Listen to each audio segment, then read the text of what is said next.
Okay, Bacha Party will start today with reaching the age of adolescence. Adolescence, कौन कौन गायब है तुम लोग में से? संस्कार और आशया. Okay. So age of adolescence means what people when you are basically entering into the age of puberty. देखिए लीगली हमारा वोटिंग एज जो है या आप बोल सकते हैं ड्राइविंग लाइसेंस प्रोक्योर करने का जो एज है वो 18 है, ठीक है. लेकिन हम एक एज को क्रॉस करते हैं जिसको हम प्यूबर्टी बोलते हैं, और प्यूबर्टी को क्रॉस करना मतलब you are now getting ready for becoming reproductive, ठीक है. मतलब now you can produce your own kind. तो a person's transformation happens to a sexually active, ठीक है.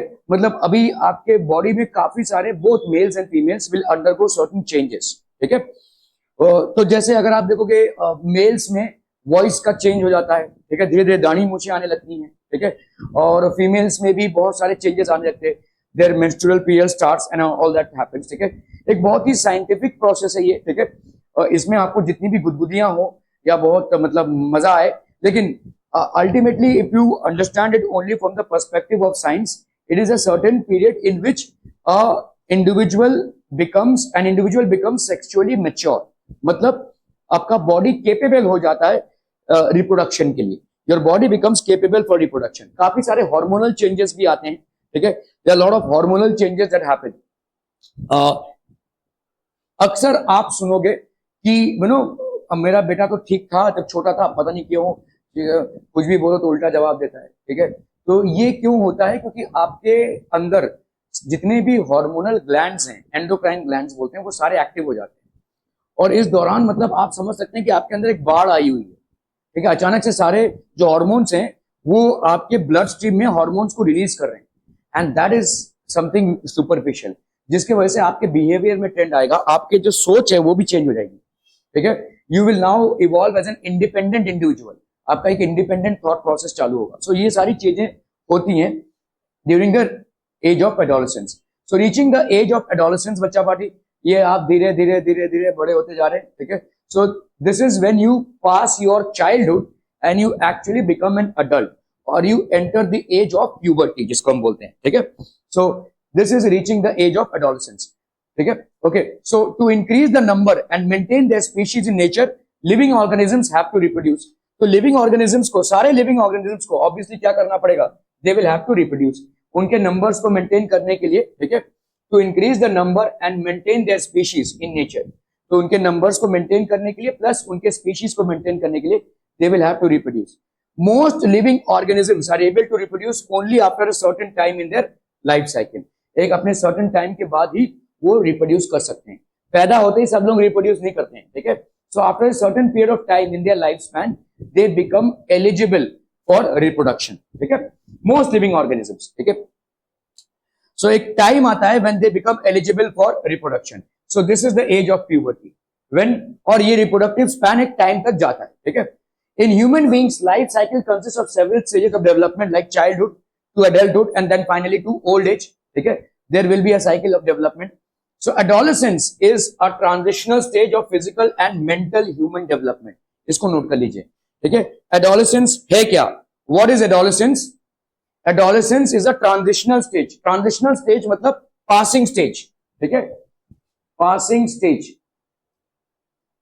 Passing stage of physical and mental human development. Both physical and mental, that occurs between childhood and adulthood.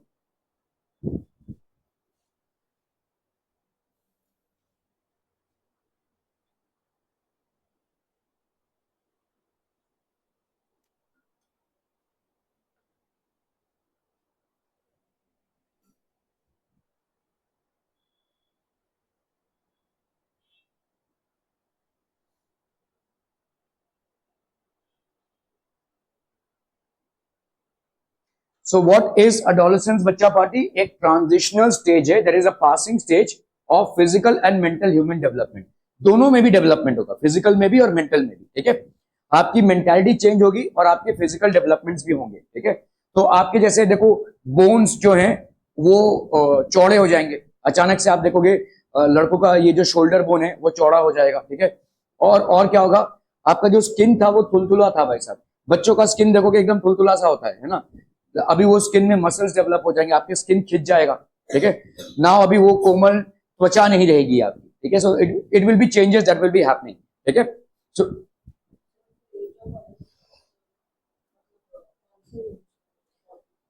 Generally ये after 10 कभी भी हो सकता है, अलग अलग बॉडीज पे डिपेंड करता है, ठीक है। तो आप समझ लीजिए भाई साहब, आप कहीं पे एडोलेसेंस 11 में चालू हो जाता है, कहीं पे 12 में, कहीं पे 13 में, समटाइम्स बट ये कभी भी हो सकता है। मतलब ये नहीं बोल सकता है किसी इंडिविजुअल के लिए एडोलेसेंस का एज जो है वो फिक्स्ड है, ठीक है। It generally happens any time after 11।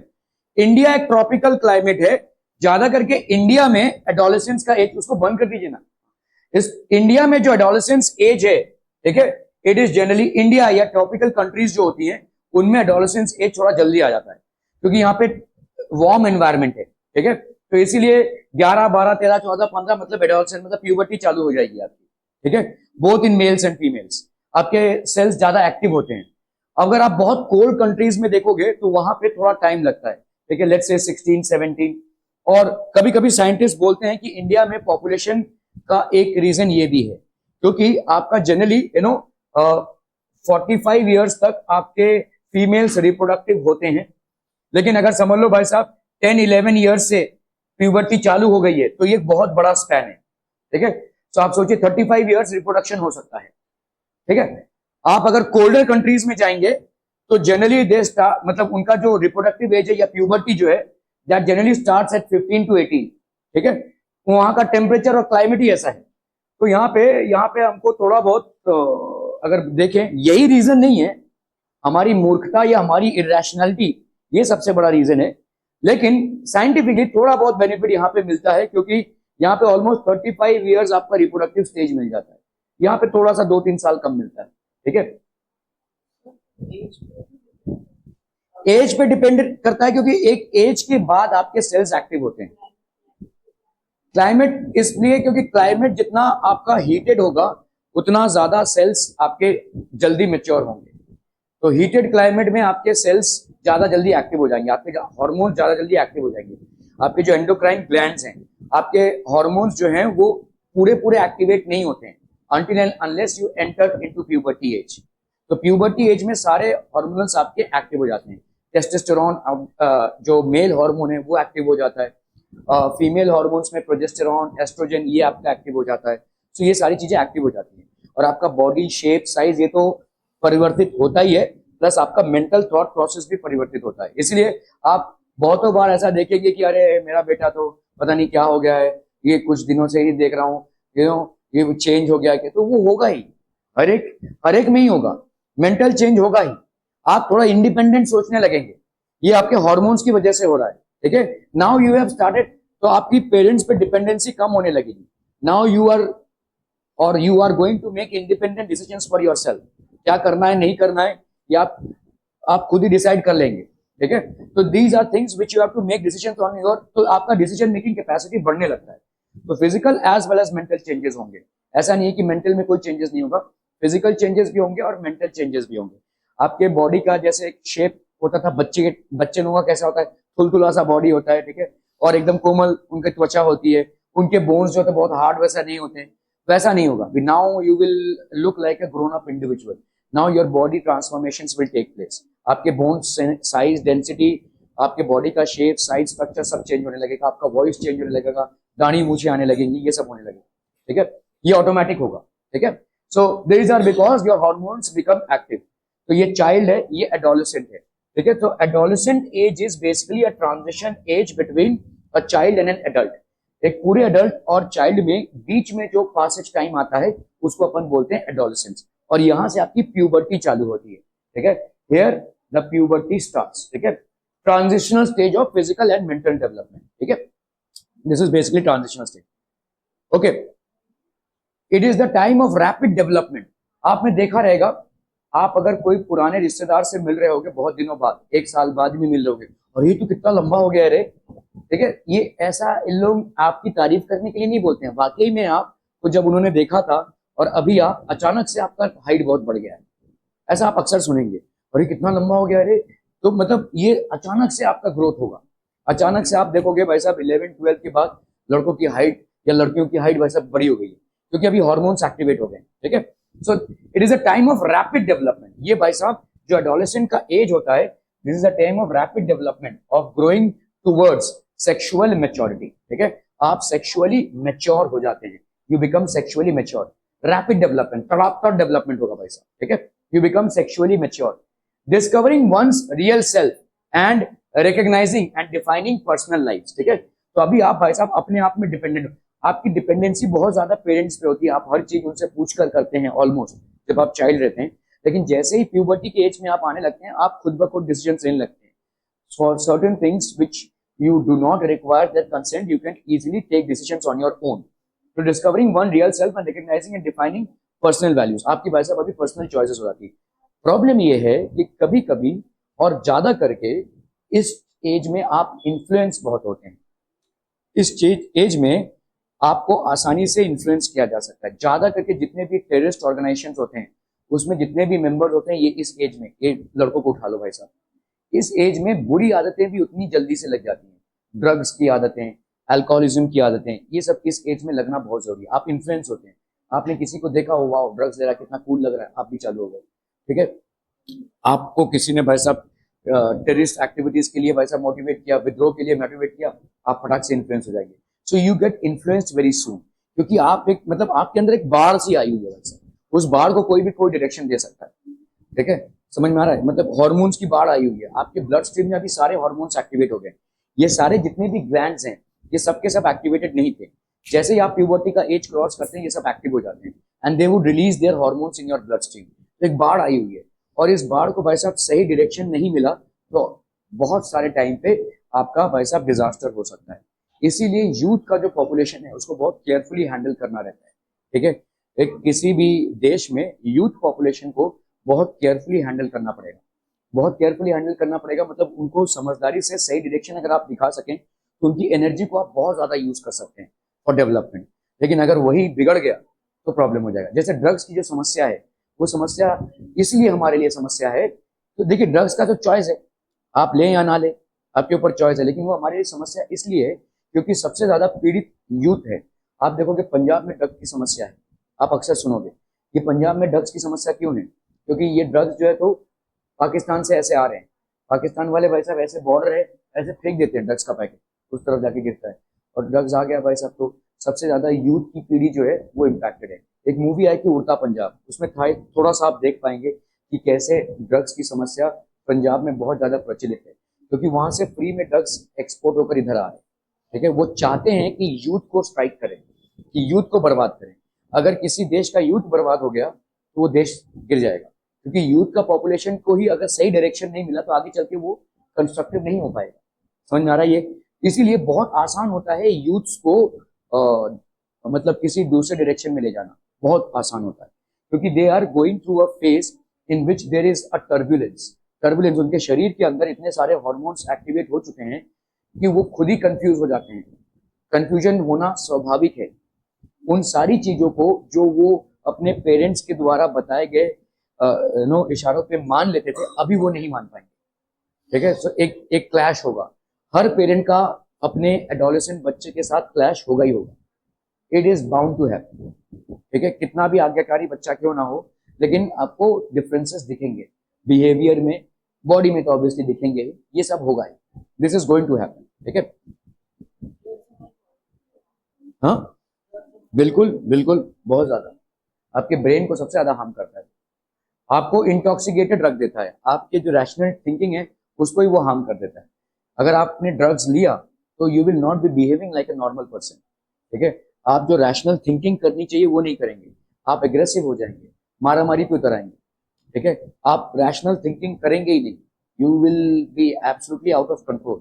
ठीक है, और जिन लोगों ने ड्रग्स लेना एक बार चालू कर दिया है, अगर उनको ड्रग्स नहीं मिलता है तो और ज्यादा आउट ऑफ कंट्रोल हो जाते हैं। ड्रग्स रिहैब में अगर आप देखोगे, जो रिहैब सेंटर्स होते हैं वहां पे कभी कभी बहुत खतरनाक पेशेंट्स को चेन से बांध के रखना पड़ता है, वो इतना एग्रेसिव हो जाते हैं अगर उनको उस टाइम पे ड्रग्स ना मिला तो, दे गो आउट ऑफ कंट्रोल। उनको कंट्रोल करना बहुत मुश्किल हो जाता है, कभी कभी चेन से बांधना पड़ता है उन्हें, कभी कभी उनको इलेक्ट्रिक शॉक्स भी देने पड़ते हैं, ऐसे ऐसे सिचुएशन आ जाती है। ठीक है, तो that's definitely a huge problem. Okay, so an adolescent is neither a child nor an adult, it's a transition phase this period covers individuals from 12 to 18 years of age. इससे अर्ली भी हो सकता है, ठीक है। हम ऐसा नहीं बोल सकते कि 12 साल के बाद ही तुम्हारी प्यूबर्टी एज चालू होगी। अलग अलग इंडिविजुअल्स का थोड़ा जल्दी स्टार्ट हो गया है या थोड़ा लेट स्टार्ट हो गया, डिपेंड्स अपॉन द बॉडी, ठीक है। सो जनरली 12 to 18 ईयर्स, हमारे भारतवर्ष में 18 ईयर तक नहीं, उसके बहुत पहले से एडोलेसेंट एज चालू हो जाता है, क्योंकि हम ट्रॉपिकल क्लाइमेट में जीते हैं और क्लाइमेट का एक इन्फ्लुएंस हमारे शरीर पे आता है, ठीक है। जैसे अगर आप देखोगे कि इंडिया में अगर किसी लड़की का 18 ईयर्स हो गया है और उसके मेंस्ट्रुअल पीरियड्स अभी तक चालू नहीं हुए हैं, तो इट बिकम्स अ कंसर्न। अभी तक हो जाना चाहिए था, ठीक है, बिकॉज प्यूबर्टी एज उसने क्रॉस कर लिया है। लेकिन अगर आप रशिया में हैं तो इट्स एब्सोल्युटली फाइन, क्योंकि वहां का ट्रॉपिकल क्लाइमेट देर में प्यूबर्टी आता है, ठीक है। लेकिन इंडिया में कंसर्न है, फिर डॉक्टर्स को दिखाना पड़ेगा, क्लियर है, समझ में आ रहा है ये? क्योंकि मेंस्ट्रुअल पीरियड जो है that is something that happens only after a girl crosses her adolescent age, ठीक है। सो वो भी जैसे आपके बॉयज में चेंजेस आते हैं वैसे गर्ल्स में भी चेंजेस आते हैं, ठीक है। सो अगर 18 ईयर्स के बाद किसी लड़की का मेंस्ट्रुअल पीरियड चालू नहीं हो रहा है, ठीक है, तो it becomes a concern, she should be shown to a doctor, ठीक है। लेकिन बाहर की कंट्रीज में जो कोल्डर कंट्रीज हैं वहां पे ये थोड़ा सा आगे भी जा सकता है, 19-20 भी हो सकता है, okay. During initial phase the changes in the body start taking place, ठीक है। तो आपके इनिशियल फेज में क्या क्या चेंजेस होंगे?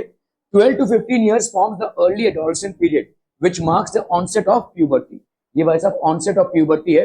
Puberty is a Latin word which means pubertas, that is age of manhood, ठीक है, age of manhood, okay। This lasts several years during the rapid physical growth and psychological changes occur। तो physical growth के साथ साथ आपका psychological changes भी होता है, और इसी का फायदा माने दुश्मन लोग उठा सकते हैं, या जो आपको बर्बाद करना चाहते हैं वो उठा सकते हैं, क्योंकि आपका काफी सारा साइकोलॉजिकल चेंजेस होगा। आप इंडिपेंडेंट डिसीजन, आप बहुत ज्यादा इन्फ्लुएंस होंगे, सबसे ज्यादा इन्फ्लुएंस करने वाले होंगे आपके दोस्त, आजू बाजू के दोस्त। तो इसीलिए दोस्तों का चुनाव बड़े सूझबूझ के साथ कीजिए, ठीक है। Be smart enough to choose your friends. अगर आपके फ्रेंड्स थोड़े बर्बाद ग्रुप वाले होंगे तो आपके भी वो इन्फ्लुएंस आ जाएगा, ठीक है। So be a little leading to sexual maturity, the individual is now capable for reproduction. तो भले ही हमारे यहाँ पे शादी का एज 18 ईयर्स है और मेल का 21, लेकिन we are sexually active, we can produce children, ठीक है। So if below 18 female or a below 21 male undergoes a sexual intercourse, they can still produce children, although the legal age is 18 years, ठीक है। शादी का legal as आपका 18 years है, but they become capable for reproduction, ठीक है। Okay, average onset of puberty, आपको जैसे मैंने बताया इंडिया एक ट्रॉपिकल क्लाइमेट है, तो जनरली 10 years होता है गर्ल्स के लिए, ठीक है, एंड 12 years फॉर बॉयज। ये प्यूबर्टी यहां से चालू हो जाता है, मतलब आपके धीरे धीरे अभी ग्लैंड्स एक्टिवेट हो रहे हैं। Now you are entering the age of adolescence, ठीक है, टीन एज बोलते हैं ना इसको, ठीक है। So now you are entering the age of adolescence, okay. तो इसमें क्या क्या हो जाएगा? But every individual person time table for puberty is influenced primarily by, तो हर एक इंडिविजुअल का अलग अलग होता है, एकदम ऐसे भाई साहब ये डेट है भाई साहब, ये क्रॉस किया तो तुम प्यूबर्टी में आ गए, ऐसा नहीं है, ठीक है। हर एक का बॉडी अलग अलग होता है, हर एक का बॉडी का रिस्पॉन्स अलग अलग होता है, ठीक है। सो थोड़ा बहुत आगे पीछे होता है। तो ये जो आपका टाइम टेबल है प्यूबर्टी का एंटर होने का, तो किस पे डिपेंड करेगा? हेरिडिटी पे, आपके फैमिली लाइन पे डिपेंड करेगा, ठीक है। सपोजिटली आपके पापा या मम्मी का जिस टाइम पे प्यूबर्टी रीच में उन्होंने एज किया होगा, आप भी लगभग उसी टाइम पे रीच कर जाएंगे, ठीक है। और अगर उन्होंने अपने दौरान लेट एंट्री किया होगा तो आपका भी वैसे ही लेट एंट्री होगा। तो दिस इज बेसिकली हेरिडिटी पे डिपेंड करता है। एनवायरमेंटल फैक्टर्स पे डिपेंड करता है। आपके एनवायरमेंटल फैक्टर्स में डाइट आता है आपका, जितना ज्यादा आप न्यूट्रिशियस डाइट लेंगे, जितना ज्यादा आप हेल्दी डाइट लेंगे, उतना ज्यादा आपका ये जो एज ऑफ एडोलेसेंस है ये बहुत स्मूथली जाएगा, और जितना आपका डाइट में डेफिसिट होगा उतना ये तकलीफदायक हो जाएगा, ठीक है। It primarily depends upon the diet. आपके कार्बोहाइड्रेट्स, फैट्स, विटामिन, मिनरल्स और प्रोटीन का इंटेक अगर सही सही है तो आपके प्यूबर्टी का स्मूथ ट्रांजिशन होगा। In terms of your body, ठीक है, साइकोलॉजिकल इंपैक्ट नहीं बोल रहा हूं, but in terms of your body. Exercise अगर नहीं करते हैं आप तो भी आपके प्यूबर्टी इंपैक्ट हो सकती है, ठीक है। So regular exercises are basically very important. Changes at puberty, ठीक है। तो क्या क्या होता है भाई साहब ड्यूरिंग, तो आपका जो एडोलेसेंट का एज है वो टाइम टेबल किन किन चीजों पे डिपेंड कर रहा है? आपके हेरिडिटी पे, जिसके पे आपका कोई कंट्रोल नहीं है ऑब्वियसली, लेकिन जिन चीजों पे आपका कंट्रोल है, डाइट एंड एक्सरसाइज, उस पे आपको ध्यान देना है, ठीक है। आपका जो डाइट है वो बैलेंस्ड होना चाहिए, और इस समय आपकी खुराक बहुत बढ़ जाती है, ठीक है। यू कंज्यूम मोर फूड, आप जो बच्चे में जो खाना खाते थे उससे कहीं ज्यादा खाना अभी खाएंगे, योर बॉडी रिक्वायर्स दैट, ये बॉडी का रिक्वायरमेंट है, ठीक है।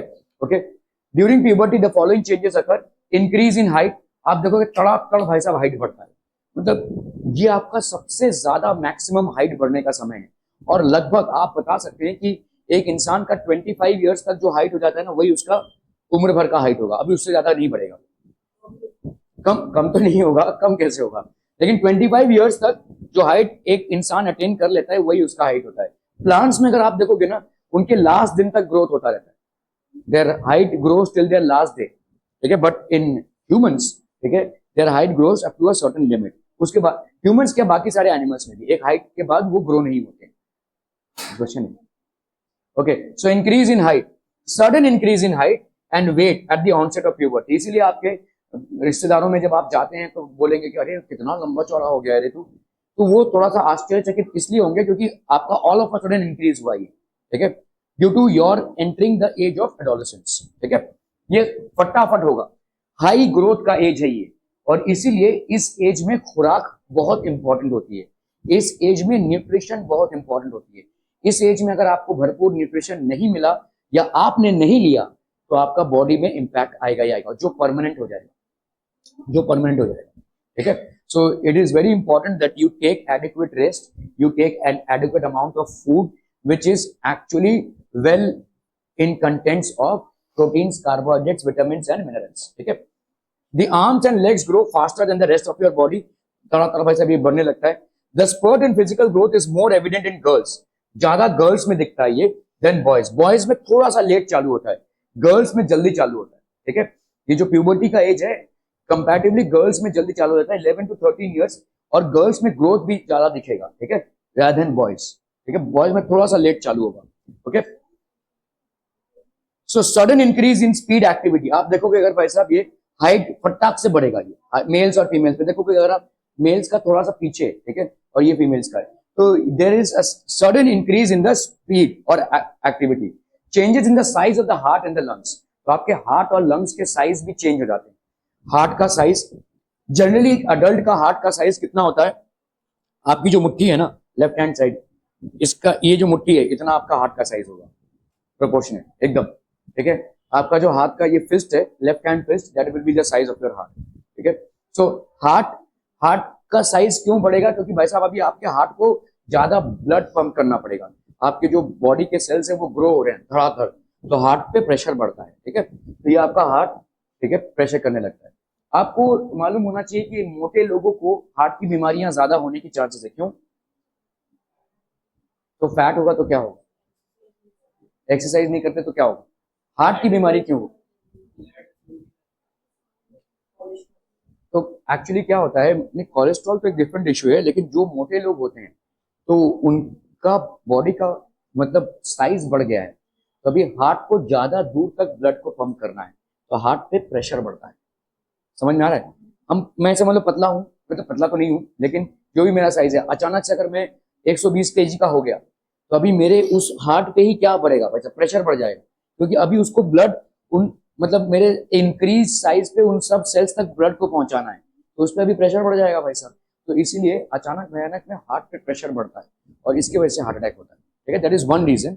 कोलेस्ट्रॉल वगैरह का रीजन दूसरा है, क्या ये क्या हो गया भाई साहब, boy and girl, larger bones, muscles, heart, lungs compare to girls, तो आपका भाई साहब मसल्स जो हैं और हार्ट और लंग्स ये कंपेयर टू गर्ल्स ज्यादा होते हैं, ठीक है, तो गर्ल्स के थोड़े स्मॉलर बोन्स होते हैं, muscles, heart, lungs compare to boys, ठीक है। Broad shoulder and narrow hips, ये आपके बॉयज में होंगे। Curvaceous body and broader hips due to enlargement of pelvic bones, इनके हिप्स जो है तो ज्यादा बढ़ जाएंगे, कमर के नीचे का ग्रोथ ज्यादा हो जाएगा, बिकॉज पेल्विक बोन का साइज बढ़ जाएगा। हमारे ये जो आपने ह्यूमन कंकाल देखा है ना, ठीक है, ऐसा भाई साहब हड्डियों का ढांचा देखा होगा ना, तो इसको अपन पेल्विक बोन बोलते हैं, this is basically known as the pelvic bone, ठीक है, दिस इज पेल्विक बोन। ये पेल्विक बोन का साइज फीमेल्स में बढ़ जाता है, ठीक है, आपके मेल्स में broader shoulder and thinner hips होंगे, ठीक है, नैरोअर हिप्स होंगे, बट उसमें भाई साहब आपका ब्रॉडर हिप्स होंगे, बिकॉज पेल्विक बोन का साइज बढ़ जाएगा, ठीक है, okay. Changes in voice, larynx also known as voice box is present in throat, तो आपका भाई साहब ये ज्यादा चेंज। आप देखो किसी बच्चे का आवाज अगर सुनेंगे, उसको बिना देखे आप बता नहीं सकते वो मेल है या फीमेल, है ना। समझ लिए बैकग्राउंड में कोई बच्चे का आवाज चिल्ला रहा है या रो रहा है, जो भी है, आप बता नहीं सकते कि वो मेल है या फीमेल है ना। लेकिन अगर किसी ग्रोन अप किड का अगर कोई रो रहा होगा या चिल्ला रहा होगा, तो आप उसको बिना देखे भी बता सकते हैं कि ये मेल का वॉइस है या फीमेल का वॉइस है। तो ये जो मेल और फीमेल का वॉइस है, ये आपको प्रॉपरली असाइन हो जाता है 10-11 साल के बाद, ठीक है। तो there is a lot of changes in the voice box में काफी सारे चेंजेस आ जाते हैं। हमारे वॉइस बॉक्स में एक्चुअली ऐसे वोकल कॉर्ड्स होते हैं, और इनकी फ्रीक्वेंसी से आप बता सकते हैं कि मेल का वॉइस है या फीमेल का वॉइस है, ठीक है। क्लियर है। जैसे आप कोई गाना सुन रहे हैं, तो आपने भाई साहब गाने जो प्लेबैक सिंगिंग जिसने किया रहेगा उसका चेहरा तो देखा नहीं है, लेकिन आप बता सकते हैं कि ये मेल का वॉइस है या फीमेल का वॉइस है, because male and female voice have a characteristic frequency, इनका एक अपना कैरेक्टरिस्टिक फ्रीक्वेंसी होता है, ठीक है। तो यहाँ पे भाई साहब it is a tube shape piece of cartilage which gives you your pitch of voice, ठीक है। ये आपको पिच मिलता है। तो बिफोर प्यूबर्टी और ये हो गया after puberty. Small larynx vocal cords are short and thin, तो आपका स्मॉल लैरिंग्स होता है यहाँ पे, और वोकल कॉर्ड्स भाई साहब बहुत छोटे होते हैं और थिन होते हैं। लैरिंग्स becomes bigger and vocal cords larger and thicker, ठीक है। तो बिफोर प्यूबर्टी और आफ्टर प्यूबर्टी मेल्स में ये चेंजेस आते हैं, आपके वॉइस में बहुत ज्यादा चेंज आएगा, आपका जो मेल्स होंगे उनके वॉइस में ज्यादा करके चेंजेस आएगा, ठीक है। So high pitched voice before puberty and deeper and thick voice after puberty. आपने किसी बच्चे को चिल्लाते हुए सुना होगा, ठीक है, तो हाई पिच रहता है बहुत, मतलब बहुत इरिटेट कर जाएगा, ठीक है। ये आपका डीपर और थिक वॉइस हो जाएगा आफ्टर योर प्यूबर्टी, ठीक है। It basically gives you a deeper and thick voice. As the body is adjusting to changing form, the voice में क्रैक और ब्रेक इन वर्ड्स।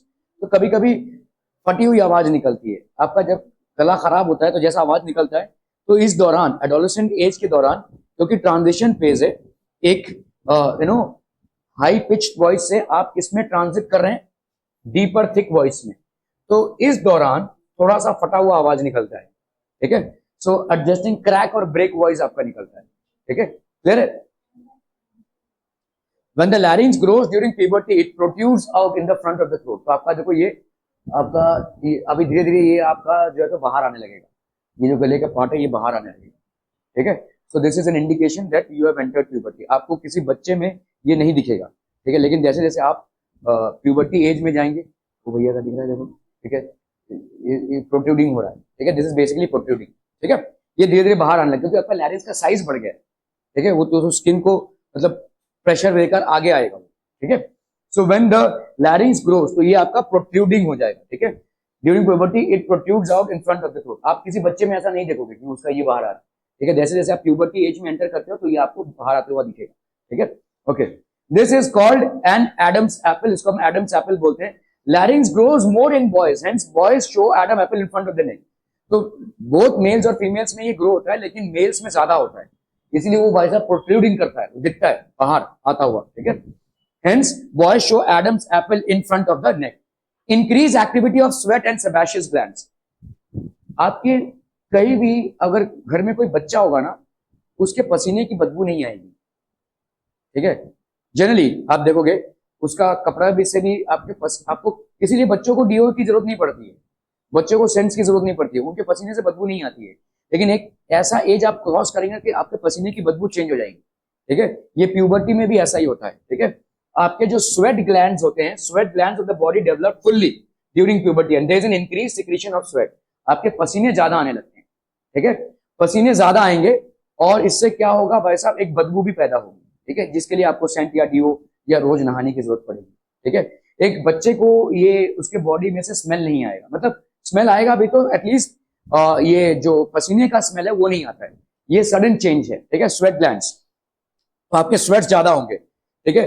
यहाँ पे आपके सेबम होता है, सेबेशियस ग्लैंड होते हैं, ये ऑयल सिक्रीट करते हैं, ठीक है। तो सेबेशियस ग्लैंड्स क्या होते हैं, ऑयल सिक्रीट करते हैं, ठीक है, these are known as sebaceous glands. इसलिए आपके पिंपल्स आते हैं, देखो, ठीक है, लड़कियों में भी आते हैं, लड़कों में भी आते हैं, अचानक से पिंपल्स आने लगते हैं मुंह में, तो बड़े कॉन्शियस हो जाते हैं, हम पता नहीं कब दुनिया भर के क्रीम लगाने, कोई दिक्कत नहीं है वैसा भी होगा ही, ठीक है। ये आपके एक हेल्दी ग्रोथ का इंडिकेटर है, आपकी प्यूबर्टी अच्छी खासी चल रही है, इसका इंडिकेटर है। So there is no need to feel ashamed about it, it will happen, ठीक है। आज की तारीख में मैं देखता हूँ बड़े कॉन्शियस हो जाते हैं लोग, पता नहीं क्रीम लगा के ये हाँ ये ऐसा ही रिएक्शन होता है भाई साहब। आएंगे वो चले जाएंगे, एक पर्टिकुलर एज तक वो रहेगा, ठीक है, तो वो चले जाएंगे। क्रीम आप लगा सकते हैं बट नॉट रिक्वायर्ड, ठीक है। तो do you know what makes a voice, ठीक है, when you speak air rashes from your lungs. तो ये आपके वोकल कॉर्ड्स होते हैं, देखो एयर रश करता है इन लंग्स से, ठीक है, air rashes and makes your vocal cords vibrate. आपके वोकल कॉर्ड्स, आप जब बातें कर रहे हैं तो इस वाइब्रेशन को फील कर सकते हैं, you can feel this vibration, ठीक है। Producing the sound of your voice, this basically produces the sound of your voice, ठीक है। Okay, the males have longer vocal cord और ट्रैक, ठीक है, the females have shorter vocal cord और track. तो females का शॉर्टर वोकल कॉर्ड और track होता है, hence the difference in the pitch, इसीलिए भाई साहब पिच में डिफरेंस आ जाता है। The sound changes into speech with the help of teeth, lips and nasal cavity, ठीक है। क्या आपके नाकों का इंफ्लुएंस वॉइस पे आता है? आता है ना। तो आपके नेजल कैविटी, क्योंकि नेजल कैविटी से आप एयर ब्रीथ कर रहे हैं, ठीक है, नाकों का वॉइस भी भाई साहब आपके वॉइस में आता है, नेजल कैविटी, ठीक है। तो आपका टीथ क्या है, लिप्स क्या है और नेजल कैविटी, इन सब चीजों का, इसलिए जो लोग गाना वगैरह सीखते हैं ना, उनको बहुत सारे एक्सरसाइजेस कराए जाते हैं, नेजल कैविटी का, ब्रीदिंग एक्सरसाइजेस कराए जाते हैं उनको, ठीक है। उनके लिप्स का मूवमेंट जो होता है उस पर भी आपके एक्सरसाइज, उनके टंग का, टीथ का मूवमेंट, ये सब भाई साहब होता है जो लोग गाना सीखते हैं, ठीक है, प्रोफेशनली जो लोग गाना सीखते हैं, इन सारी चीजों को भाई साहब उनको कंट्रोल करना पड़ता है, ठीक है। फूड पाइप में नहीं कंसीडर करेंगे। देखो वोकल कॉर्ड क्या है, ऐसा है, देखो जंक्शन है, ये आपका एक जंक्शन है, यहाँ पे वोकल कॉर्ड्स हैं, ठीक है। अभी होता क्या है, जब आप बात करने की कोशिश कर रहे हैं तो ये लेट तो खुल जाएगा, ठीक है, और यहां से आपका बात वॉइस जा रहा है, यू आर पुशिंग एयर, जब मैं बात कर रहा हूं तो आई एम पुशिंग एयर, तो ये वोकल कॉर्ड खुल जाएंगे। कभी कभी क्या होता है, इसलिए बोलते हैं ना कि भाई खाना खाते समय बातें मत किया करो, ठीक है, क्योंकि जब आप खाना खा रहे हैं, क्योंकि ये सिंगल जॉइंट है, इधर से खाना एंट्री कर रहा है, ये खाना एंट्री कर रहा है, और खाना खाने के समय अगर बात करने की कोशिश करोगे आप तो एयर पुश कर रहे हो, अगर हल्का कोई टुकड़ा हुआ तो ये इधर चला जाए, समझ में आ रहा है, बजाय इसके कि नीचे जाइए इधर चला जाएगा, और तब आपको चोकअप होगा, तब आपको छींकें आएंगी, तब आप गले में ये स्टक हो जाएगा, ठीक है। होता है ना, बहुत बार खांसी आने लगती है, तो that is what choke up happens, ठीक है, क्योंकि फूड जाना चाहिए था ऐसे, लेकिन आपने बात करने की कोशिश की तो आपने एयर पुश किया, एयर पुश किया तो ये लुट खुल गया, तो बजाय इसके कि भाई साहब ये खाने का टुकड़ा ऐसे नीचे आता, ये एयर से ऊपर उछल गया, एयर से ऊपर उछल गया, तो कभी कभी आपके इस फूड आपके विंड पाइप में आ जाएगी, ठीक है। तो विंड पाइप में अगर आता है तो आपको चोकअप होएगा, ठीक है, क्लियर है, दिस विल हैपन। आपने देखा रहेगा जब आप थम्स अप वगैरह पीते हो या कोल्ड ड्रिंक्स पीते हो तो नाक में एक सेंसेशन आता है, जब डकार आती है तो नाक में एक सेंसेशन आता है, ठीक है, फील किया है आपने, क्योंकि उसमें भाई साहब कार्बन डाइऑक्साइड गैस होता है, तो गैस है वो, तो जैसे वो ऊपर आएगा तो विंड पाइप से जाएगा, ठीक है, it will go through the wind pipe, that's absolutely fine, क्योंकि वो विंड पाइप में वो गैस आएगा तो वो एक प्रेशर क्रिएट करता है, ठीक है, क्लियर है, okay okay okay. Sexual development, ठीक है, द तो आपका body testis is in boys mature start producing semen, तो आपके भाई साहब सेक्सुअल एक्टिविटीज में क्या हो जाएगा, टेस्टोस्टेरोन प्रोड्यूस होने लगेगा, ठीक है, it will start producing testosterone, ठीक है, बॉयज में, और गर्ल्स में ovaries enlarge and start producing ओवा, तो यहाँ पे ओवरीज हो जाती है, ओवा मतलब एग होता है, ठीक है। तो बॉयज में सेक्सुअल मैच्योरिटी कैसे आती है, टेस्टिस विच इज देयर, अभी तक टेस्टिस बेसिकली एक्टिव नहीं थे, but now they will become active, they will start producing semen, semen basically आपका स्पर्म होता है, ठीक है, जो मेल सेक्सुअल गैमिट्स होते हैं, ठीक है, ये आपके स्पर्म्स प्रोड्यूस करना चालू कर देंगे, दे विल प्रोड्यूस ओवा, ठीक है, दे विल प्रोड्यूस ओवा। मंथली मेंस्ट्रुएशन स्टार्ट्स, तो एक मंथली पीरियोडिक साइकिल होता है इनका, ठीक है, फीमेल्स में generally it happens for 5 days and this continues till they attain an age of may be 45 years, ठीक है। तो इसमें हर महीने में उनका एक एग रिलीज होता है, और ये एग अगर फर्टिलाइज नहीं हुआ तो वो पास आउट हो जाता है in the form of menstruation, ठीक है, तो 4-5 दिन का इनका वैसा मेंस्ट्रुएशन चलता रहता है, ठीक है। So there is release of secondary, अभी ये आपका प्राइमरी सेक्सुअल कैरेक्टरिस्टिक्स, ठीक है, ये आपका प्राइमरी सेक्सुअल कैरेक्टरिस्टिक्स हो गया, मतलब टेस्टिस डेवलप होंगे, टेस्टिस में से टेस्टोस्टेरोन हार्मोन डेवलप होगा जिससे आपका सीमेन प्रोड्यूस होगा। गर्ल में क्या होगा भाई साहब, दे विल स्टार्ट प्रोड्यूसिंग ओवा, ठीक है, ovaries enlarge, okay. Secondary sexual appearance of pubic hair and facial hair, ठीक है, अपीयरेंस ऑफ प्यूबिक हेयर, ये प्यूबिक हेयर आने लगता है, ठीक है। आपके लेडीज में क्या हो जाता है, द ब्रेस्ट स्टार्ट्स डेवलपिंग, ये ब्रेस्ट का डेवलपमेंट क्यों होता है? क्योंकि obviously they getting ready for reproduction. तो जब रिप्रोडक्शन होगा, जब बच्चा पैदा होगा, तो उसको हमको मिल्क फीड कराना पड़ेगा, क्योंकि वी आर मैमल्स। हम अंडे में बच्चे को पैदा नहीं करते हैं, वी आर मैमल्स। और बच्चा जब पैदा होता है तो उसका लेट्स से 6 to 7 मंथ्स, हम सबका 6 to 7 मंथ्स हम सिर्फ मदर्स मिल्क पे ही डिपेंडेंट रहते हैं। तो ये मदर्स मिल्क के लिए ब्रेस्ट का डेवलपमेंट चालू हो जाता है। सो ये एक प्रिपरेशन का दौर है, ठीक है। Body hair also becomes prominent in both. अभी आप देखोगे थोड़े भालू टाइप के होने लगेंगे, ठीक है, आपका बॉडी हेयर ज्यादा होने लगेगा। एक बच्चे में आप बॉडी हेयर नहीं देख पाओगे, लेकिन एडोलेसेंट मेल्स और फीमेल्स में काफी सारा बॉडी हेयर डेवलप होने लगता है, ठीक है। Okay, most of the changes that occur in adolescence are controlled by hormones. ये आपके हार्मोन्स होते हैं। और हार्मोन्स कौन प्रोड्यूस करता है भाई साहब? Endocrine glands. Hormones are in our body are produced by endocrine glands. Hormones are chemical substances produced and secreted by endocrine glands. ये हमारे बॉडी के अलग अलग जगहों पे लोकेटेड होते हैं। एक एग्जांपल एंडोक्राइन ग्लैंड्स का ये हो गया, देखो आप जब किसी झूले में हो, वो गोल गोल घूमने वाला, और जब आप नीचे उतरते हो तो यहाँ पे गुदगुदी होती है। ये गुदगुदी क्यों होती है? क्योंकि आपके यहाँ पे एड्रेनल ग्लैंड्स होते हैं, और adrenal glands adrenaline hormone release करते हैं। मतलब these are hormones which make you super active when it's a dangerous situation, ठीक है। जहां पे आपको या तो फाइट करना है या तो फ्लाइट करना है, या तो वहां से भागना है या तो लड़ना है, तो यहाँ पे इस तरीके का एड्रेनालाइन रश क्रिएट होता है, ठीक है। एड्रेनालाइन हार्मोन्स क्रिएट होते हैं, इसलिए आपको गुदगुदी होती है, ठीक है। तो ये अलग अलग हार्मोन्स हैं, अलग अलग एंडोक्राइन ग्लैंड्स हैं। In adolescent hormonal balance shift strongly towards an adult state which is triggered by pituitary gland. हमारे यहाँ पे ब्रेन के अंदर एक ग्लैंड होता है जिसको अपन पिट्यूटरी ग्लैंड बोलते हैं, ठीक है। और यहाँ से ये ट्रिगर करता है सारे एंडोक्राइन ग्लैंड्स। हमारे बॉडी में जितने भी एंडोक्राइन ग्लैंड्स हैं, इनको ये बोल देता है कि भाई साहब आप अपना प्रोडक्शन चालू कर दीजिए। दिस सेंड्स आउट मैसेजेस, ठीक है। तो टेस्टिस में जो ग्लैंड्स हैं वो टेस्टोस्टेरोन प्रोड्यूस करना चालू कर देते हैं, ठीक है। एड्रेनाइन ग्लैंड तो पहले से ही एक्टिव थे, तो ये सब जितने भी तमाम ग्लैंड्स होते हैं हमारे शरीर में, वो सब के सब एक्टिव हो जाते हैं, ठीक है। So pituitary glands basically triggers, ठीक है, this is located in the brain, ठीक है। In adolescent hormonal balance shift strongly towards an adult state which is triggered by pituitary gland. These glands boys, ठीक है, तो बॉयज में कौन सा चेंज हो जाता है? टेस्टोस्टेरोन। ये टेस्टोस्टेरोन एक हार्मोन है जो टेस्टिस बनाने लगते हैं, ठीक है। टेस्टिस में से टेस्टोस्टेरोन बनता है। और गर्ल्स में क्या होता है? एस्ट्रोजन एंड प्रोजेस्टेरोन बनना लगता है from ovaries. So they start manufacturing estrogen and progesterone, ठीक है। ये मैन्युफैक्चर हो जाता है। Helps in maturation of gonads. Gonads मतलब आपके सेक्सुअल ऑर्गन्स होते हैं, ठीक है। तो ये जो गोनाड्स होते हैं हमारे सेक्सुअल ऑर्गन्स, वो मैच्योर होने लगते हैं, दे बिकम प्रोडक्टिव, ठीक है, they become productive. So these are the changes that happen to help in manufacturing of gonads. So male produces gametes for a longer duration in their life as compared to female. आपका देखो कि mails के जो sperms होते हैं, दे मतलब बहुत सालों तक प्रोड्यूस हो सकते हैं। हम ऐसा बोल नहीं सकते कि when a male will stop producing a sperm, maybe till the last day of his life testis will produce testosterone and sperms, ठीक है। लेकिन फीमेल्स में एक मेनोपॉज का एज आता है, and that is generally 45 years of age. After that, ovums are not produced. क्या है वैसे? After that, ovums are not produced. So females will produce ovum only until a certain age. After 45 years of age, generally, ठीक है। 45 का 42 हो सकता है, 45 का 47 भी हो सकता है, but generally they would not produce any ovums, ठीक है। One ovum in one of the ovaries becomes mature once in about 28 days. देखो 28 दिनों में एक ओवम मैच्योर होता है, ठीक है। Okay, that becomes mature. The mature ovum enters the oviduct. ये oviduct में आता है where it gets, ठीक है, where it gets, तो it enters the oviduct where it gets fertilized.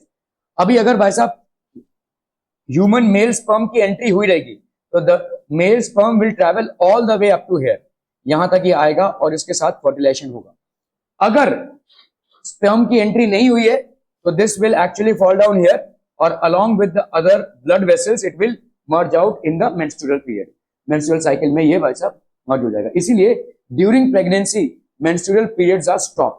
menstrual cycle नहीं होगा फीमेल्स में, ठीक है। So the mature ovum enters the oviduct if fertilized. समझ लो अगर sperm sexual activity हुई और sperms यहां तक enter करते हैं, तो sperms एक sperm इसके साथ fertilize कर देगा, it develops and reaches the uterus. That is a pear shaped structure present between. अब ये develop होगा और यहाँ पे आएगा uterus में, ठीक है, जहां पे सबका डेवलपमेंट होता है, ठीक है, हम सब यहाँ पे डेवलप हुए, this is basically known as the uterus, ठीक है। सो यहाँ पे बच्चे का डेवलपमेंट होता है। Uterus is what a muscular and elastic and can grow many times in size when the foetus develops inside it. ये इलास्टिक होता है और ये बहुत ज्यादा, इसलिए तो वो बच्चा छोटा है, छोटा छोटा जो बड़ा, तो ये वैसा ग्रो करता रहेगा, काफी इलास्टिक होता है ये यूट्रस, ठीक है। Before the embryo enters the uterus prepares itself to receive it by forming a thick lining of blood vessels. तो ये अगर आप देखोगे यहाँ पे, this is basically a thick lining of blood vessels. और अगर फर्टिलाइजेशन नहीं होता है तो यही एग और ब्लड वेसल्स बाहर रिलीज हो जाते हैं. Along with this egg and blood vessels, they are released outside. ठीक है. So before the embryo enters the uterus prepares itself to receive it by forming a thick lining of blood vessels. ठीक है. तो ये thick lining हो गया, समझ में आ रहा है. तो यूट्रस अगर यहाँ पे लैंड करता है, जैसे एक बिस्तर बन गया उसके लिए, है ना, उसका भी डेवलपमेंट होना जरूरी है, तो उसका एक बेड सा हो जाता है ये.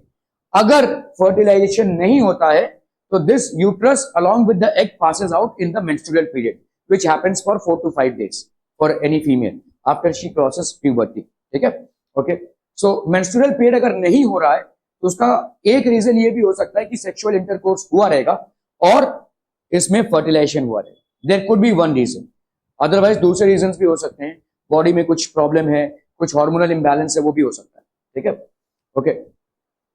सो these are basically, this blood basically falls out. ठीक है. If fertilization does not occur, मतलब समझ लो अगर सेक्सुअल एक्टिविटी नहीं हुई है और स्पर्म्स एंटर नहीं किए हैं, ठीक है, the egg डिसइंटीग्रेट्स and the lining of the blood vessels is shut off. तो ये जो एग है ये भाई साहब अपने ब्लड वेसल्स के साथ बाहर चला जाता है. That is called menstrual bleeding. ठीक है, जिसको अपन बोलते हैं. ओके. द प्रोसेस ऑफ, ये जो प्रोसेस है भाई साहब आपका, if fertilization does not happen, this process of blood flow is termed as menstruation which lasts for approximately 3 to 6 days. Females में ये हर मंथ में होता है and it lasts for approximately 3 to 6 days. हो गया क्या सबका? नहीं, 3 to 6 days. ठीक है, क्लियर है भाई साहब? This is the menstrual period.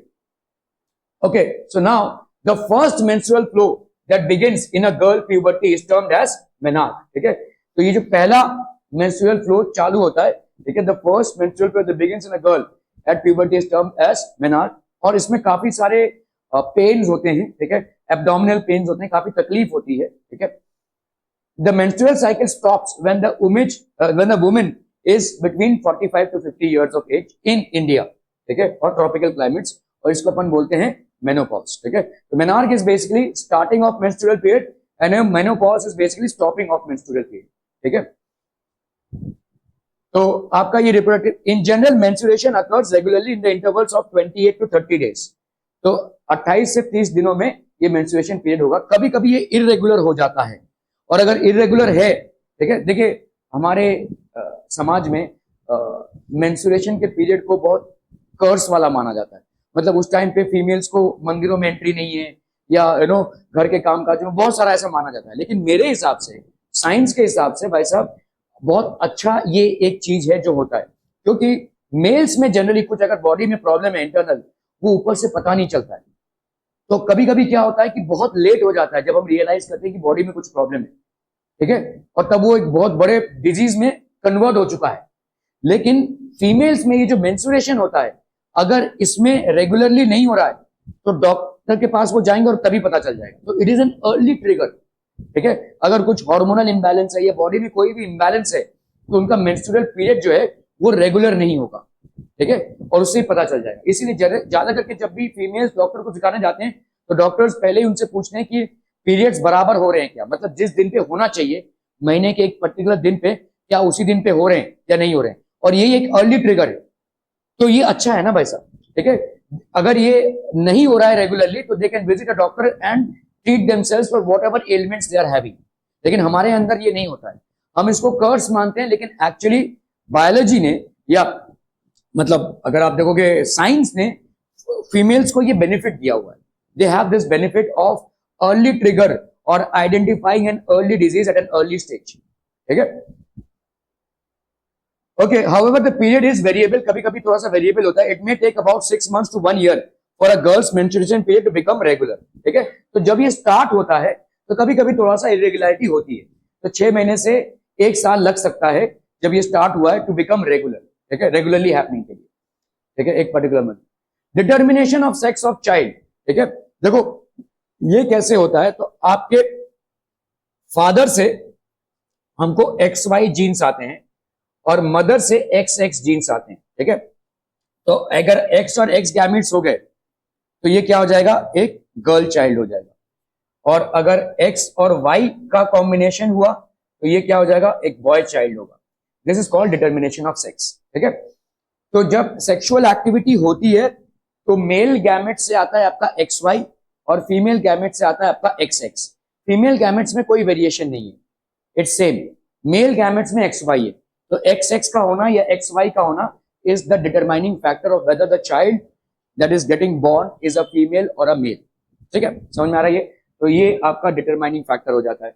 सो यहाँ पे भाई साहब, human beings have 46 chromosomes in the nucleus of this cells. ये क्रोमोसोम्स होते हैं, ये आपके कैरेक्टरिस्टिक्स होते हैं, जैसे आपका ब्लड ग्रुप, आपका आई का कलर, आपके बोन का डेंसिटी, आपके हार्ट का फंक्शनिंग, आपके मसल्स, आपके स्किन सेल्स, ये सब हेरिडिटरी कैरेक्टर्स हैं, ठीक है। और ये सारे हेरिडिटरी कैरेक्टर्स आपके 46 ऐसे क्रोमोसोम्स हैं। 46 क्रोमोसोम्स, ये 23 पेयर्स बोल सकते हैं। These are 23 pairs of chromosomes, ठीक है, जिसमें 22 पेयर्स को अपन बोलते हैं ऑटोसोम्स, ठीक है। और ये लास्ट वाला जो पेयर है, one pair, is known as sex chromosome. इसको अपन बोलते हैं सेक्स क्रोमोसोम।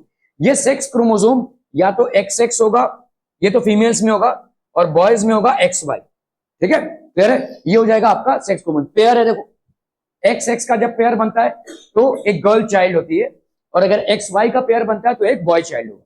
समझ में आ रहा है ये। तो आपके ऐसे 46 क्रोमोसोम्स होंगे। 46 मतलब out of which 44 chromosomes are autosomes, मतलब 22 पेयर्स आपके क्या हो जाएंगे, autosomes. 22 pairs will be autosomes and one pair will be sex chromosome, ठीक है, okay. So 2 chromosomes are sex chromosomes. तो अगर आप देखोगे फीमेल का क्या होगा XX और मेल्स का क्या होगा XY, ठीक है। तो इनके गैमेट्स में ये रिफ्लेक्ट करेगा। So 46 the gametes have half number of chromosomes at the cells. तो आपके कितने क्रोमोसोम्स हो जाएंगे भाई साहब, स्पर्म एंड ओवम, ठीक है। तो आपका 23 इधर है और यहाँ पे भाई साहब 23, ठीक है, समझ में आ रहा है ये ओवम हो गया जो क्या होगा X और X, और ये भाई साहब XY और XY, ठीक है। तो आपका एक X होगा और एक भाई साहब होगा Y। समझ में आ रहा है, ये हो गया आपका मेल का स्पर्म, ठीक है, और ये हो गया भाई साहब ओवम। अगर इसने इसके साथ कंबाइन किया तो क्या बन जाएगा, it will be a girl child. और अगर इसने इसके साथ कंबाइन किया तो ये क्या बन जाएगा, that will be a boy child, XY। हाँ, अरे दो मतलब भाई साहब आपके गैमेट्स क्या, ये दो नहीं रिलीज हुए हैं, ये एक ही रिलीज हुआ है। लेकिन यहाँ पे ये भी XX होगा, ये भी XX होगा। तो मैंने इसको अलग से दिखाया कि चलो एक X इसका माना, एक XX का माना, ओवम एक ही रिलीज होगा, ठीक है। और दोनों में एक में ही XX होगा, ठीक है। X और X ही होगा, फीमेल में कोई वेरिएशन नहीं है, ठीक है, okay. So this means that the egg will always have 22 plus X chromosomes. क्या ये समझ में आ रहा है। एग में क्या होगा, 22 प्लस X इसका भी होगा, 22 प्लस X इसका भी होगा, चाहे एक रिलीज हो चाहे 10 रिलीज हो, ये 22 प्लस X ही होगा, ठीक है, क्लियर है। यहां पे क्या होगा, 22 प्लस X हो सकता है या 22 प्लस Y हो सकता है, दो हो जाएंगे, ठीक है। Male gametes are divided into 2। तो अगर 22 प्लस X का 22 प्लस X के साथ कंबाइन हुआ तो it will be a girl child. 22 plus Y का अगर 22 प्लस X के साथ कंबाइन हुआ तो it will be a boy child, ठीक है। That is how sex is determined. तो स्पर्म्स विल हैव ईदर, तो स्पर्म्स में भाई साहब दो हो सकते हैं, 22 प्लस X हो सकता है या 22 प्लस Y हो सकता है, ठीक है। सो ड्यूरिंग फर्टिलाइजेशन ये तो 22 प्लस X ही होगा। अगर 22 प्लस X और 22 प्लस X का कॉम्बिनेशन हुआ तो क्या हो जाएगा, गर्ल चाइल्ड, ठीक है, ड्यूरिंग फर्टिलाइजेशन। अगर ये हुआ तो ये क्या हो जाएगा, मेल चाइल्ड। क्यों, क्योंकि यहाँ पे 22 प्लस Y और 22 प्लस X का कॉम्बिनेशन हुआ है, so that will B 22 plus XY, so this will be a male child, ठीक है। ड्यूरिंग फर्टिलाइजेशन अगर भाई साहब 22 प्लस X, तो if egg fuses with 22 plus X का sperm, the resulting zygote will be a female child. क्या ये समझ में आ रहा है भाई साहब, ठीक है, okay, it will be a female child. After understanding this, can you now analyze which of the two, father and mother, is responsible for determining the sex of the child? तो कौन डिटरमिन कर रहा है, किसके gametes determine कर रहे हैं। Variation तो फीमेल्स में पॉसिबल ही नहीं है, तो फादर इज द डिटरमिन। और हमारे समाज में जनरली ये बोला जाता है कि अगर किसी, पहले तो ये बात ही, ये धारणा ही गलत है कि अगर फीमेल चाइल्ड हुई तो बर्डन हो गई, और इसके लिए तो भाई साहब अक्सर फीमेल्स को ही कोसा जाता है। लेकिन फीमेल के पास ऑप्शन ही नहीं है, उसका जो एग होगा वो हमेशा 22+X ही होगा। वेरिएशन जो है वो तो मेल्स में है 22+Y या 22+X। तो एक बच्चे का मेल या फीमेल होना डिसाइडिंग फैक्टर कौन है?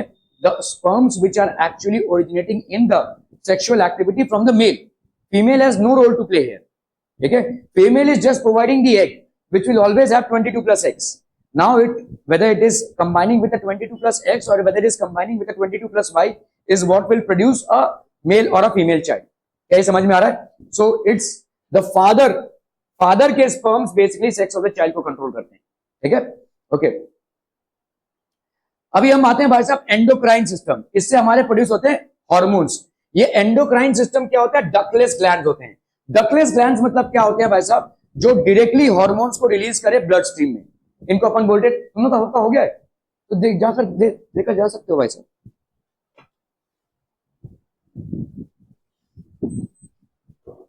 So these are ductless glands, they directly release the hormones, ठीक है। तो हॉर्मोन्स को रिलीज करेंगे भाई साहब ये, ठीक है। तो आपका भाई साहब ये हो जाएगा। तो आप देखो ये सब आपके ग्लैंड्स हैं, ठीक है, डक्टलेस ग्लैंड्स हैं। तो हाइपोथैलेमस हो गया यहाँ पे, हाइपोथैलेमस, ठीक है। उसके बाद हो गया भाई साहब पीनियल ग्लैंड।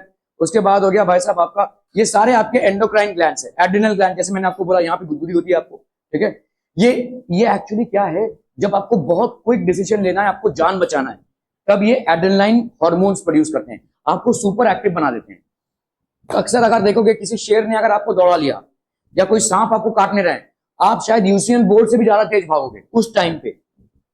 समझ में आ रहा है?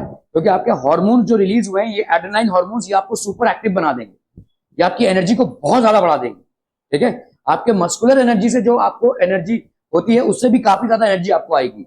This is basically a situation of fight और फ्लाइट फॉर यू, ठीक है। फाइट और फ्लाइट की सिचुएशन है भाई साहब, ठीक है। ओके, ये हाइपोथैलेमस ग्लैंड है, ये पिट्यूटरी ग्लैंड है, ठीक है। देन वी हैव पैनक्रियास, ये तो डाइजेशन में यूज होता है। टेस्टिस, ये मेल हार्मोन्स प्रोड्यूस करते हैं, ठीक है, ठीक है। आप लोग जाइए, मेल हार्मोन्स प्रोड्यूस करते हैं। और फीमेल्स में ये एडिशनल हो जाता है ओवरी, बाकी सब ये फीमेल्स में भी प्रोड्यूस होगा। मेल्स में यहाँ पे टेस्टिस प्रोड्यूस होगा, यहाँ पे भाई साहब ovary. So testis is produced in males and ovary is produced in females. Actually में इन दोनों हार्मोन्स के वजह से ही आप सेकेंडरी सेक्सुअल कैरेक्टरिस्टिक्स देख सकते हैं, ठीक है। शोल्डर्स का चौड़ा हो जाना, वॉइस का ब्रेक होना, या प्यूबिक हेयर का ग्रोथ होना, ठीक है, फीमेल ब्रेस्ट का ग्रो होना, ये सारी चीजें जो होती हैं, या फीमेल्स का हिप साइज ग्रो होना, ये सारी चीजें जो होती हैं ये इन्हीं ग्लैंड्स की वजह से होती हैं। These are the sexual glands which become active. बाकी सारे ग्लैंड्स ऑलमोस्ट एक्टिव होते ही हैं, ठीक है।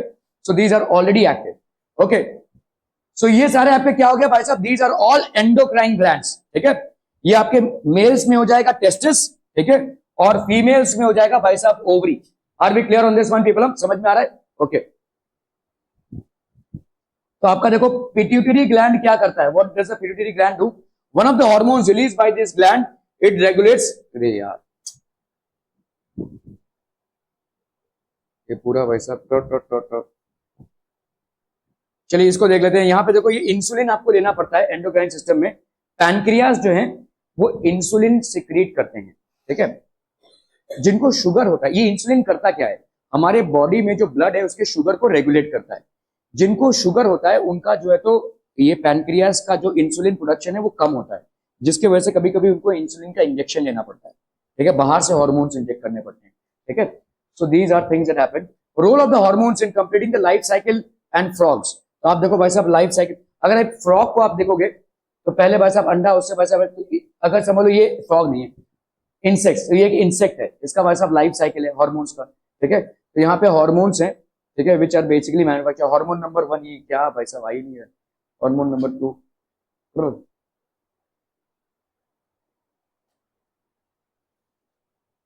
एक मिनट,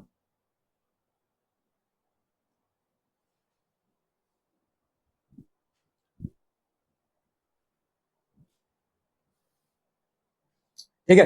यहां पे देखो रिप्रोडक्टिव हेल्थ। तो एडोलेसेंस जो टाइम है आपका वो हाई ग्रोथ और डेवलपमेंट का टाइम है, फिजिकली और मेंटली, ठीक है। Adolescence is a time of increase growth and development of the body during which greater need for nutrition coincides with the change in food habits. आपके भाई साहब change in food habits होते हैं, ठीक है, लेकिन न्यूट्रिशन का बहुत ज्यादा रिक्वायरमेंट है। और इस टाइम पे अगर आपको भरपूर या बहुत बोर हो गए हैं, बहुत ज्यादा न्यूट्रिशन नहीं मिला तो आपका ग्रोथ नहीं होगा, ठीक है, ग्रोथ हैम्पर हो जाएगा, ठीक है। Okay, poor nutrition in adolescence can have adverse effect, बहुत खतरनाक इफेक्ट हो सकता है, ठीक है। Poor nutrition in adolescence can have adverse effect in adulthood. Adulthood में भाई साहब आप मतलब इस टाइम पे अगर आपको भरपूर मात्रा में बैलेंस्ड डाइट या खुराक नहीं मिली तो आगे चल के आपको प्रॉब्लम होना ही होना है, it will create a problem, ठीक है। ओके, सो ओबेसिटी, आप देखो भाई साहब, obesity and excessive fat intake increases the likelihood of being an overweight adult. आप भाई साहब ओवरवेट एडल्ट हो सकते हैं, ठीक है। Obesity and increase use of fat, ठीक है, also puts the individual at risk for cardiovascular diseases and other health problems. ये सारा आपका भाई साहब बैड फूड हैबिट्स पे है। Substituting cold drinks and fruit juice for milk, आपने अगर कोल्ड ड्रिंक्स को देखा भाई साहब, इसको अगर सब्स्टिट्यूट करेंगे किससे, फ्रूट जूस और milk, this time rapid growth and bone building leads to osteoporosis and bone fracture during the old age. तो अगर इस टाइम पे आपको खुराक नहीं मिला तो आपके बोन जो है वो बहुत वीक होंगे और ओल्ड एज में आपको बहुत तकलीफ होने वाला है, ठीक है, during old age. Okay, osteoporosis होता है जो बोन्स में होता है, ठीक है।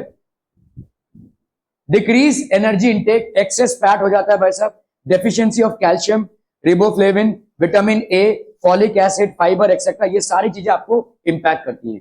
A balanced and healthy diet in adolescence promotes proper growth and sexual maturity।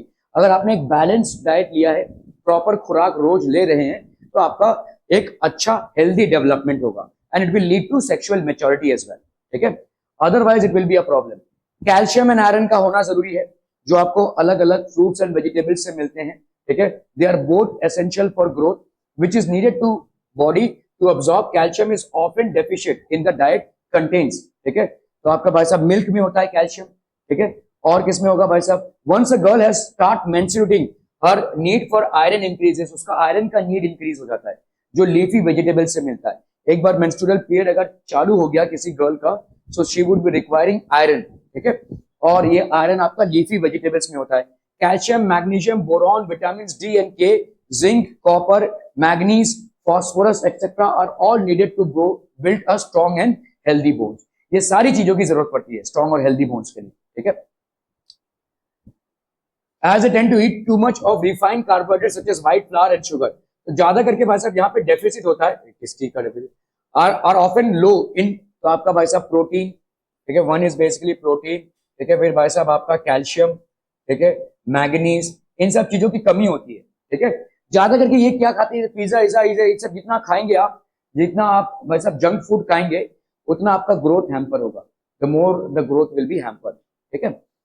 Okay, so vitamin C can be deficient if sufficient fresh fruits and vegetables are not eaten। अगर आपने sufficient मात्रा में fresh fruits और vegetables नहीं खाया तो आपके vitamin C में डेफिशिएंसी होगी और विटामिन सी आपके बहुत सारे कॉम्प्लिकेशंस कॉज कर सकता है, ठीक है। उल्टा पुल्टा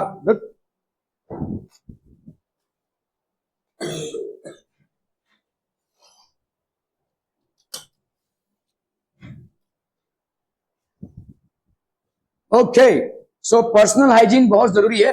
personal hygiene entails more than just being clean, ठीक है। तो अगर आपका भाई साहब personal hygiene, it includes many practices that help people stay healthy. Many of the health problems that adolescents face are linked to their activities and habits. तो काफी सारे हमारे एक्टिविटीज और हैबिट्स से लिंक्ड है। Adolescents need to know how to take care of their evolving and changing body. Like क्या क्या भाई साहब, evolving and changing body, soap का यूज करना, ठीक है, हैंड वॉश का यूज करना, या आपके भाई साहब सैनिटाइजर्स का यूज करना बहुत जरूरी है, ठीक है, because it infects them. Okay, regular आप ब्रश करना, ठीक है, आई ड्रॉप्स का यूज करना, क्लीनिंग करना, ठीक है, all these are veggie. Physical exercises बहुत इंपॉर्टेंट है। एडोलेसेंट एज में physical exercises are very important. Say no to drugs, ठीक है। आपके फिजिकल एक्सरसाइज, चाहे आप जिम जा रहे हो भाई साहब या रनिंग कर रहे हो या किसी स्पोर्ट्स में इन्वॉल्व हो, लेकिन आपका बॉडी का फिजिकल एक्सरसाइज होना बहुत जरूरी है, जो धीरे धीरे कम होता जा रहा है। हमारा एक एक यू नो क्योंकि हमारा एक ऐसा लाइफस्टाइल में हम इमर्ज हो रहे हैं जहां पे फिजिकल एक्सरसाइज बहुत कम है, so that is basically a threat, ठीक है।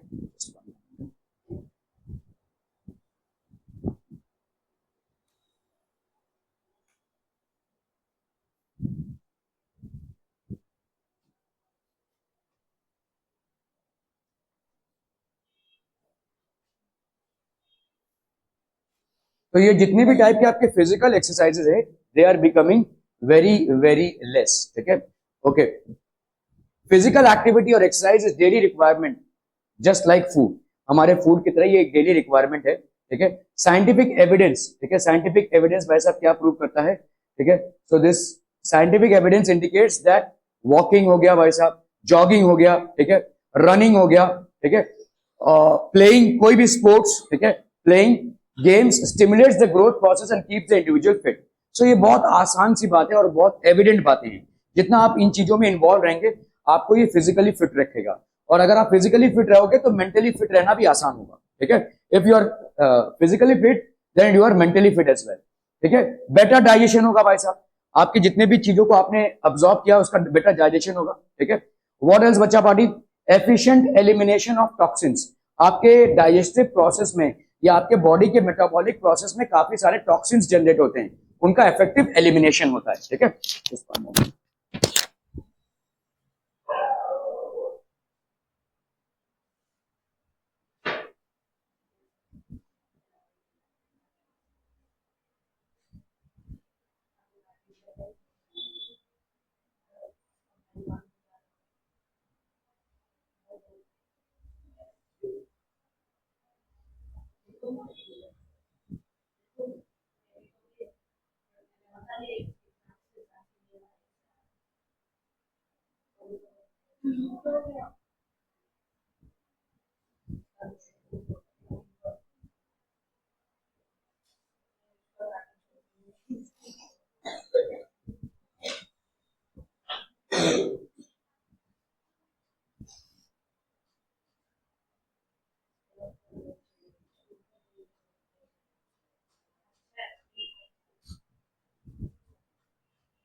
एफिशिएंट एलिमिनेशन ऑफ टॉक्सिन्स, तो आपके पास आप टॉक्सिन्स जो होते हैं आपके बॉडी में प्रोड्यूस होते हैं during metabolism, they are also release, ठीक है। ओके, सो ये आपका एक इंपॉर्टेंट प्रोसेस है। Body circulation, respiratory efficiency of lungs, ये सब आपका डिपेंड करता है कैसा खुराक और कैसा भाई साहब आप एक्सरसाइज करते हैं। Combat the stress and strain जो प्रोड्यूस होता है, ठीक है, आपके इसमें। ओके, से नो टू ड्रग्स, ड्रग्स मत लीजिए, समझ गए। ठीक है। से नो टू ड्रग्स, तो ऑब्वियसली आप देखो ये बोलना आसान है, लेकिन जब आप किसी फ्रेंड ग्रुप में या पीयर्स ग्रुप में देख रहे हैं, अरे एक एक मार ले, कुछ नहीं होगा कुछ नहीं होगा, वो जो एक आप लेते हैं वो आपकी आदत बन जाती है और उससे छुटकारा पाना लगभग असंभव हो जाता है। ठीक है। सो से नो टू ड्रग्स। ठीक है। Experiment with drugs during adolescence is common. तो एडोलेसेंट में कॉमन होता है क्योंकि यहाँ पे आपकी एक्सपेरिमेंटल टेंडेंसीज बढ़ जाती है, आपकी क्यूरियोसिटी बढ़ जाती है और आपका इंडिपेंडेंट थॉट प्रोसीजर बढ़ जाता है। अभी आप सारी चीजें पूछ कर नहीं करते हो अपने पेरेंट्स से, अभी आप खुद ब खुद कुछ चीजें करने लगते हो, तो इसमें आपका ये बढ़ जाता है। ठीक है। Okay. Unfortunately teenagers often do not see the link between their actions today and the consequences tomorrow. ये उनको नहीं समझ में आता है, जिसके वजह से भाई साहब they become addicted to certain drugs. ठीक है। ज्यादा करके अगर आप देखोगे ड्रग कंज्यूमिंग जो पॉपुलेशन है उसमें एक बहुत बड़ा चंक यूथ पॉपुलेशन है, ये एडोलेसेंस वाला पॉपुलेशन है। ठीक है। इलीगली लोग ड्रग्स लेते हैं। ठीक है। ड्रग्स लेना ही इलीगल है। ठीक है। Using alcohol and tobacco at young age increases the use of, ठीक है, increases the risk of using other drugs later. अगर आपने अल्कोहल यूज किया तो इससे भी पैसा बढ़ेगा। ठीक है। Okay. Peer pressure to pose like an adult. Peer pressure क्या होता है भाई साहब? आपके आजू बाजू के लोगों का प्रेशर, मतलब जो आपके फ्रेंड्स हैं उनके सर्कल का प्रेशर भाई साहब। ठीक है। To impress the opposite sex, कभी कभी आप अपने आप को बड़ा कूल समझते हैं। ठीक है। To impress the opposite sex, so now अभी क्योंकि आप सेक्सुअली मैच्योर हो रहे हैं, so there is a requirement from the opposite sex, तो इसलिए आप उनको इंप्रेस करने के लिए कभी कभी कुछ ऐसे स्टेप्स ले लेते हैं which are not required. Are some of the reasons for which adolescents smoke or take drugs and alcohol. ये कुछ reasons है जिसके वजह से adolescents smoke करते हैं या drugs लेते हैं या alcohol use करने लगते हैं। ठीक है। Such habits affect the health and the adolescents may lose self confidence and control over themselves. तो इससे भाई साहब हेल्थ को इम्पैक्ट होना ही होना है और इससे कंट्रोल जाएगा। ठीक है। Okay. The phrase just say no is a part of say no to drugs campaign that aims at educating people about the harmful effects of drugs and how to build effective strategies to stay away from them.